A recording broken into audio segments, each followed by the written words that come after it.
Mais nous partons tout d'abord aux États-Unis où Donald Trump est officiellement inculpé pour 34 chefs d'accusation. L'ancien président est toutefois ressorti libre, c'est la procédure. Mais un procès l'attend et l'homme dénonce d'ores et déjà une insulte à la nation.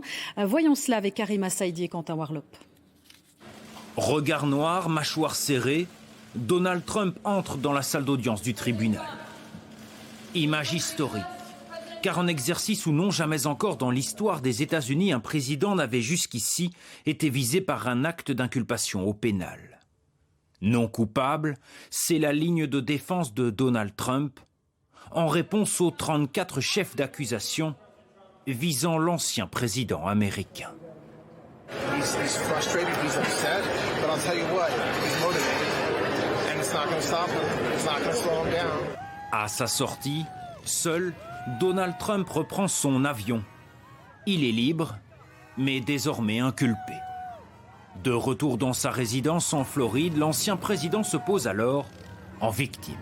Never thought anything like this could happen in America. Never thought it could happen. The only crime that I have committed is to fearlessly defend our nation from those who seek to destroy it. Pourtant, avoir cherché à cacher l'achat du silence d'une actrice de film X en pleine campagne électorale est illégal. C'est en tout cas l'avis et la thèse du procureur en charge de l'affaire. Even people that aren't big fans have said it. They said this is not the right thing to do. It's an insult to our country as the world is already laughing at us for so many other reasons. À l'extérieur, devant le tribunal, des militants pro et anti-Donald Trump se sont opposés toute la journée. Well, I want to protest the weaponization of the justice system against President Trump. He has been doing so many criminal things for decades in New York City. La prochaine audience est prévue le 4 décembre. Le procès, lui, ne débutera pas avant l'année prochaine. Et pour un point d'analyse, nous allons rejoindre notre correspondante aux États-Unis. Alors Sonia Adridi, la perspective d'un procès pour Donald Trump, eh bien cet élément va peser dans la campagne présidentielle.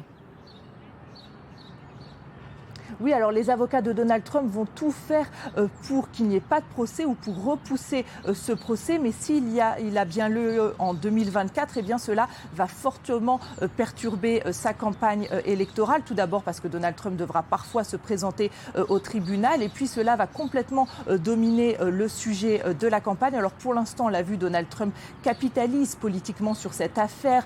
Hier soir, devant ses partisans à Mar-a-Lago, il s'est posé en victime. D'ailleurs, ce meeting, ce discours avait plutôt des airs de rallye de campagne, mais on sait qu'en privé, selon plusieurs sources, il est frustré, très en colère d'avoir été mis en examen. Alors pour l'instant, les élus républicains font plutôt bloc derrière lui et selon les récents sondages, s'il y avait une primaire républicaine, Donald Trump la remporterait dès le premier tour. Mais ce que disent beaucoup d'observateurs ici, c'est que cette stratégie de Donald Trump d'essayer de tourner cette affaire à son avantage pourrait se retourner contre lui à l'élection générale contre le candidat démocrate qui pourrait être Joe Biden.